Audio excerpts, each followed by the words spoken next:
Starting a new habit can be tough going, so I want to build a little contraption that can help me do just that. Little did I know that making this simple looking device would test me quite so much. Oh my god.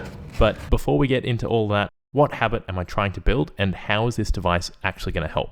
I'm into rock climbing, which requires nice, strong fingers, and one way to work out your fingers is with a hangboard. I've got one mounted in my hallway, which I want to use when I walk past it, but I almost always forget to. To help me build up this habit and build some massive fingers, I want to make some sort of device that will remind me to use the hangboard when I walk past it. Of course, this would be pretty trivial with electronics, but that's not really my style. Instead, I want to make a fully mechanical timer that lets me know if it's time to do another hang when I walk past it. There are a few things that I want from this build. Of course, I want it to be obvious when I should do another hang. It should be fully mechanical. I don't want any power cables, batteries, or anything like that. It should give me at least 5 minutes of rest in between each time, and this way I can do my hang on the way to the kitchen to make a cup of tea, but I won't have to do another one on my way back. I also want it to be really quick and easy to reset the timer, otherwise I just won't end up using it. And lastly, to no surprise if you've seen my videos before, I want to make this with materials and tools that I already have. If you're new here, hi, but also that means mostly scrap wood and hand tools. With all those requirements laid out, I could turn to my trusty Lego to try out some ideas. I pretty quickly landed on using a weight on a pulley as a power source. It's a really simple way of storing energy, but there are a few problems with it. Firstly, the weight will fall really fast, so either I'll need a massive rope for it to last over 5 minutes, or I'll have to come up with some other way of slowing down the rotation. And secondly, once the weight has been lowered, I'd have to wind it all the way back up just to be able to reset it, and that's not really hitting the quick and easy to reset requirement. Both of these problems seemed like they should have a solution though, so with a bit more tinkering with my Lego, I figured some things out. The most obvious solution for slowing the weight down is just to add some friction to the spinning of the pulley. The problem with this approach though is then you have to play the balancing game between how heavy the weight is and how much friction you're applying. But maybe a different kind of resistance could do the trick. After a bunch of researching, I came across rotary dampers, which use the same sort of principles as a soft close mechanism on a cabinet. Basically, there's some paddles attached to the spinning shaft which sit in a bath of oil, so when it spins, the paddles have to push all of that oil out of the way. It's easy to spin it slowly, but gets much harder the faster you go. This means that this system finds its own balance between the weight and resistance, which is exactly what I want. Only problem is I don't have one, and even if I wasn't trying to only use materials I've already got, they're bloody expensive. If only there was some way I could make my own. But not like that. Rotary dampers use oil because it's a viscous fluid and can produce a lot of resistance even at lower speeds, but do you know what else is a fluid? The air around us. By attaching some paddles to the pulley, you can see that it's already slowing things down, but we can do even better. Obviously, air is a lot less viscous than oil, but we can compensate by spinning the paddles a lot faster. And Lego makes this nice and easy for us. We can just use some gears so that the paddle spins 5 times for each rotation of the pulley. There's another simple way that we can make the paddles even more effective, but we'll get to that in a little bit when we're making the actual thing. Just like magic, we can make the weight fall much slower than before, all thanks to air resistance. It's honestly so cool that this even works. But that still leaves us with the problem of it being difficult to reset. In fact, the problem is even worse now since we are deliberately adding resistance to the pulley. What would be ideal is if we didn't even have to spin the pulley at all. After ages of playing around with some rope and sticks, I came up with a sort of one-way valve for the rope, and it works like this. Instead of attaching the rope to the pulley, we can just wrap it around once and leave the end dangling with a smaller counterweight on it.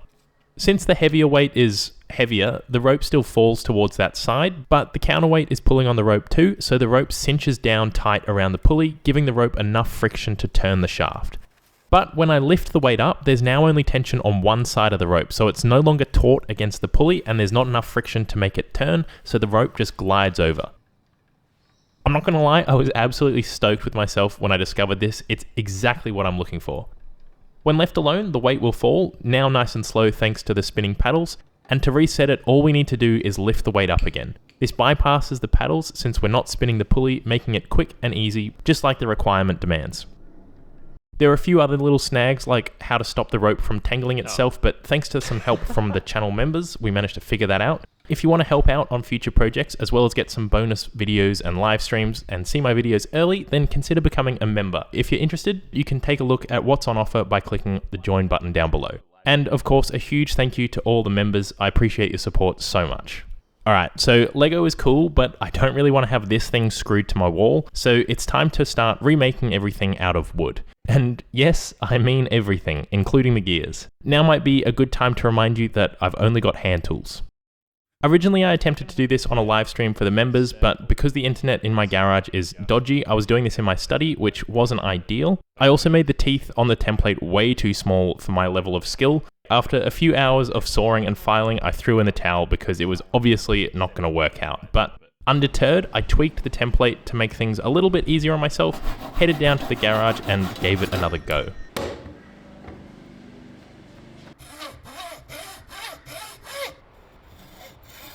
I actually ended up using the hacksaw for most of this, because its fine teeth make the delicate work a lot easier, and I needed all the help I could get because these teeth were turning out ugly. A bit of work with a file got things vaguely resembling a gear, from the front at least. I need 2 gears for my design, this one, which took me a few hours to make, as well as a much bigger one. But in the wise words of Amelia Earhart, the most effective way to do it is to do it, so I just buried my reservations and got started.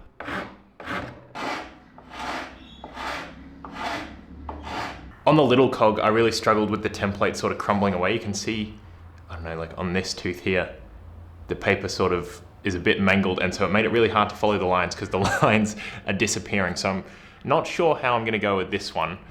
But I've done my best to keep it all intact while sawing and filing. So hopefully I can continue that. For now though, it's back to the hacksaw to cut out the little teeth. The little gear has 7 teeth on it, and this one's got 53. So there's gonna be a lot of just getting the teeth done in this. I'll probably skip most of this for you because it's gonna be quite boring, I think, but I'm just gonna listen to some music and chug through it.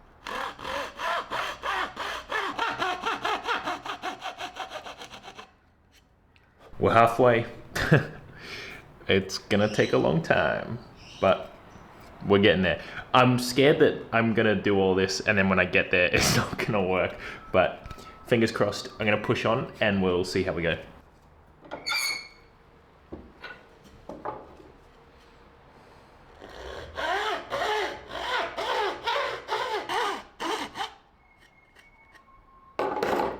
Oh, finally. Believe it or not, that was actually the fast bit, and the slow bit is going to be filing all these teeth. But I think what I'm going to do is just file like a few of them into shape and see if it'll even mesh with the little gear, and go from there. Because if it's not going to mesh, then we'll need to come up with something different, and I don't want to waste my time filing all 53 of these teeth. So let's give that a crack, see what happens. Oh, and a little update, the paper has absolutely crumbled around the edges again, so I'm just going to be sort of making up where the lines roughly are. So that's good.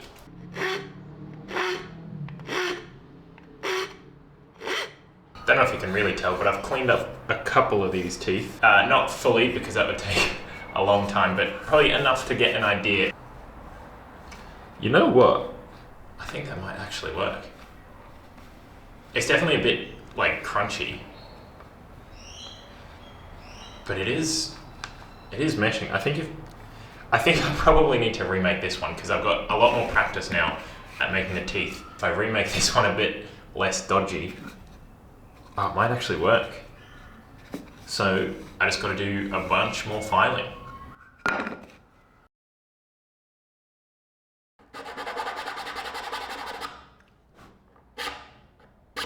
With the gears made and seemingly meshing well, it was time for a nerve-wracking operation.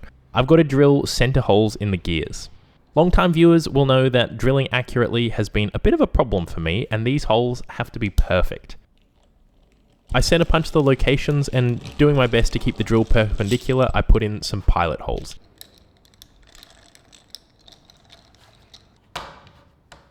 And this finally let me give the gears a proper test.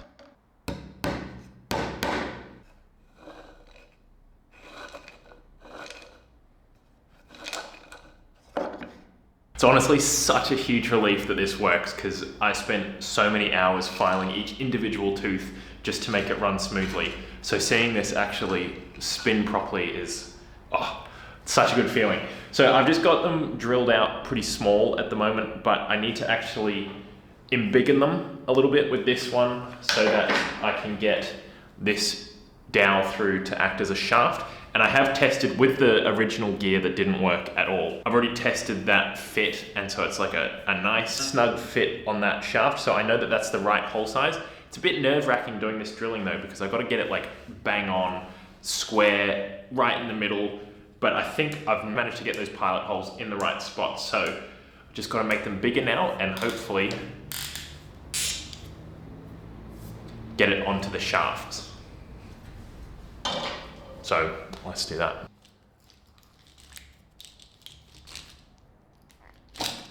Oh dear. That scared the shit out of me. I really don't want this gear to break now.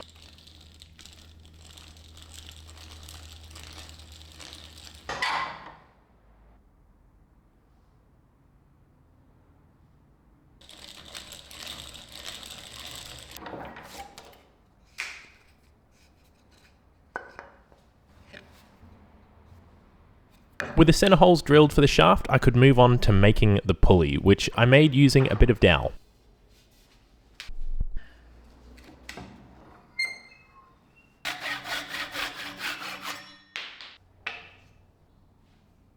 Thankfully, this hole is much less critical than the one in the gears, otherwise I'd have been in real trouble. Did not nail that.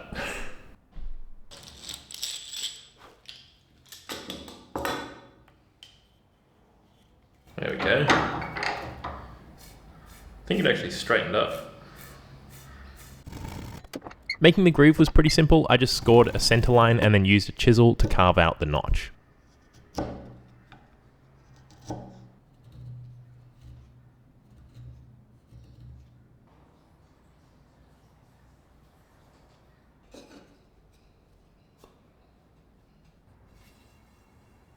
With the parts of the drive chain made, I needed something to hold them all together. Again, these needed some pretty accurate drilling, but to make things easier on myself, I just clamped the two pieces together so I could at least ensure that the holes were going to be aligned with each other. Stacking up all the pieces, I could cut the shaft down to size, and it was finally time to give things a test.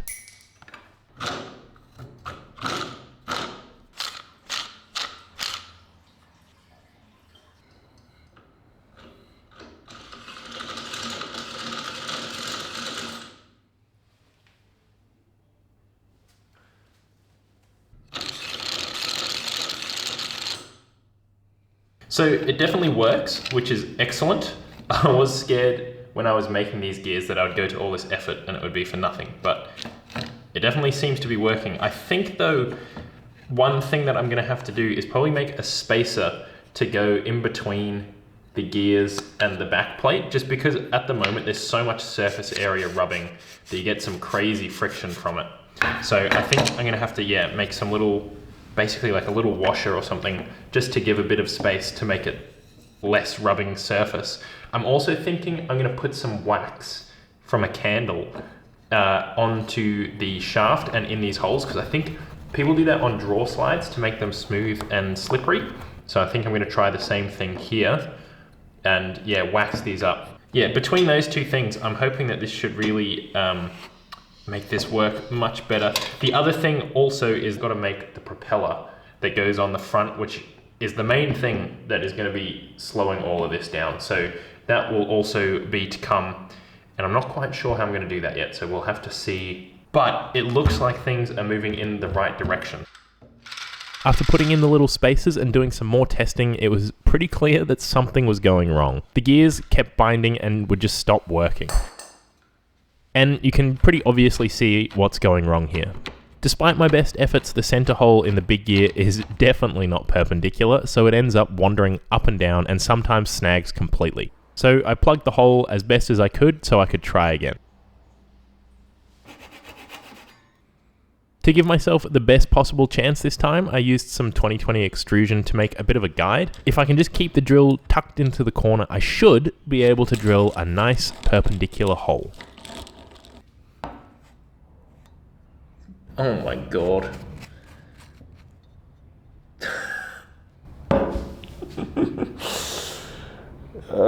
Shit. It's so off. I wonder if I'm better off just winging it.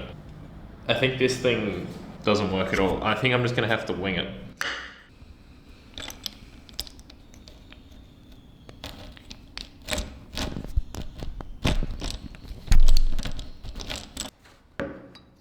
Oh, yes. Oh, no. No. Might be a tiny bit better, but that is frustrating. I was desperate for this to work because the whole project kind of relies on these gears working. At this point, I was really just grasping at straws trying to get everything to work, so in a last-ditch attempt, I glued everything onto the shaft, doing my best to straighten things out as I went.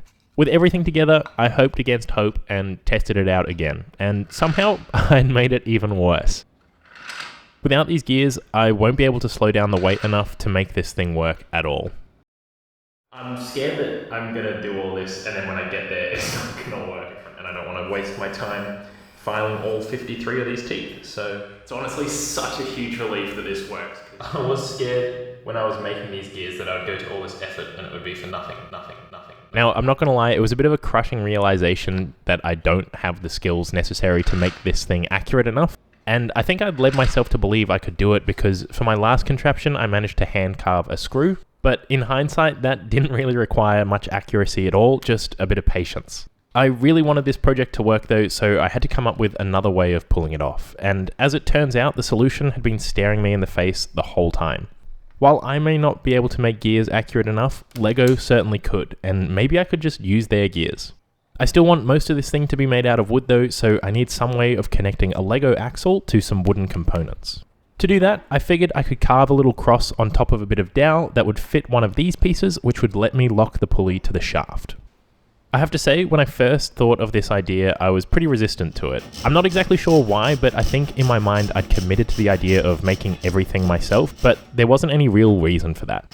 And the more I thought about it, the more I loved the idea of combining LEGO into the build. LEGO is what got me into making little contraptions and mechanisms in the first place, so it just felt right that it should be in this build in some way. Hopefully one day I'll have enough skill to make everything myself, but until then I can't think of a better way to bridge that gap than to use some LEGO.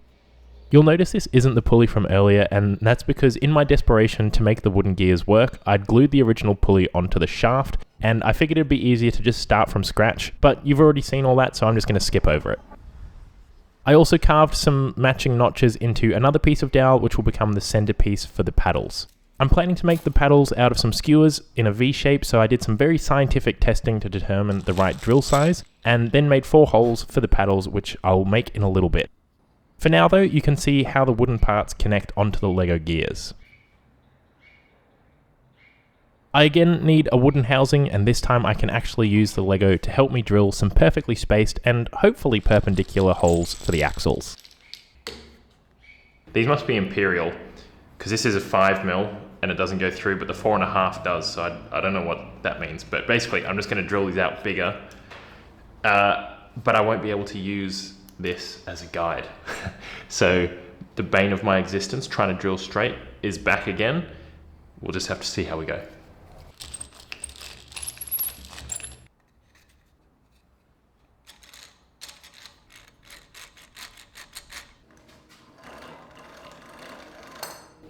Yes. All right. Yeah, have a closer look at it. It's so smooth. I reckon I can add an extra stage to the gears there and get the reduction even better, because this is running so smoothly.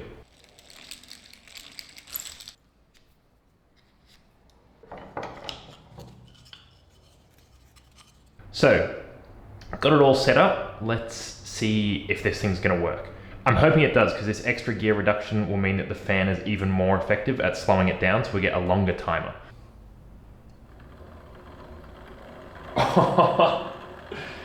Yes! Oh, that's so good. Oh, I gotta do that again. Fuck, that's so cool. It was running so smoothly, but it wouldn't be complete without the paddle to slow it down properly, so it was on to that next. I used a random offcut with a good looking angle to help line up some skewers that I could then glue together. I don't know if I'm just really bad at super gluing or something, but this was such a battle. Even when I used the baking powder trick, I only got one of the joints to stick on the first try. Shit. But after some perseverance and only gluing my fingers together a few times, I ended up with some lovely paddle frames. As I'm sure I've mentioned 100 times by now, the faster the paddle spins, the more resistance it experiences, but you might remember I mentioned there was another way to slow things down. The surface area also plays a huge part in the equation. The bigger the paddle, the more fluid it has to push out of the way to move, so the bigger the resistance, and that's why I've made these paddles cartoonishly big.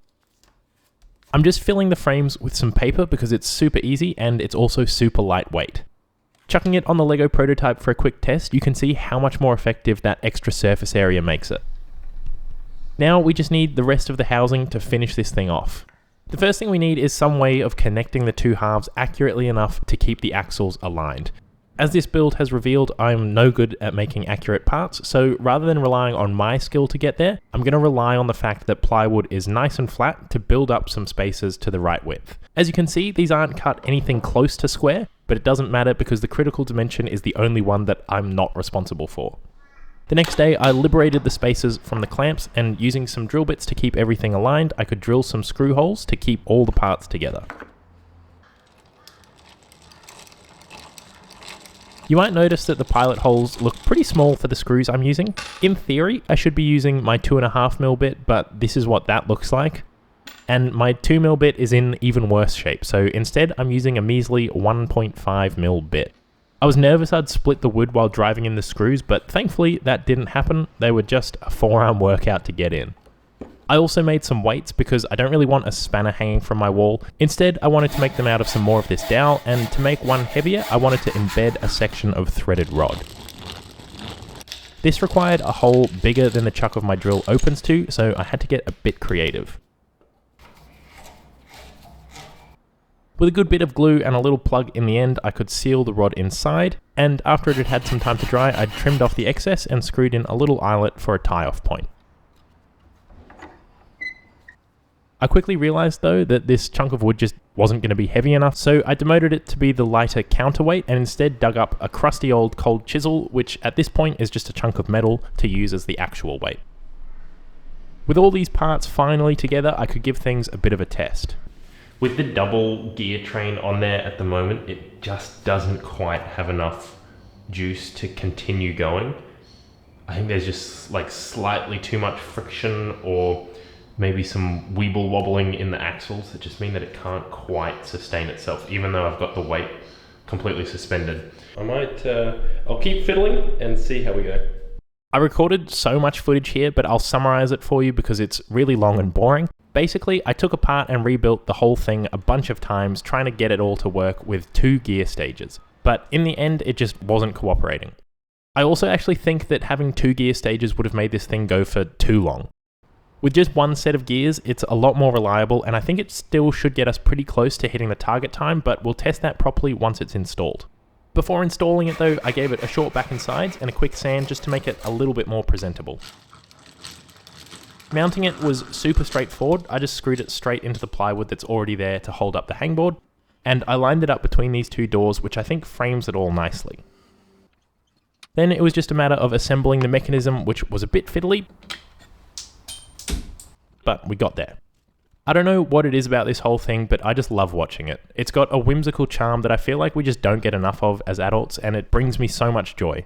It is supposed to have a practical use as well though, which is to help me build up some nice strong fingers. So to measure how it stacks up, let's have another look at the requirements we set out in the beginning. We know that it's fully mechanical, so that's a tick, and we designed it with the quick reset mechanism, so that's good too.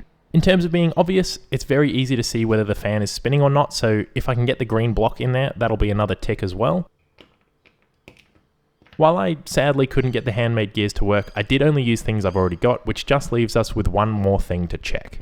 Will it go for 5 minutes?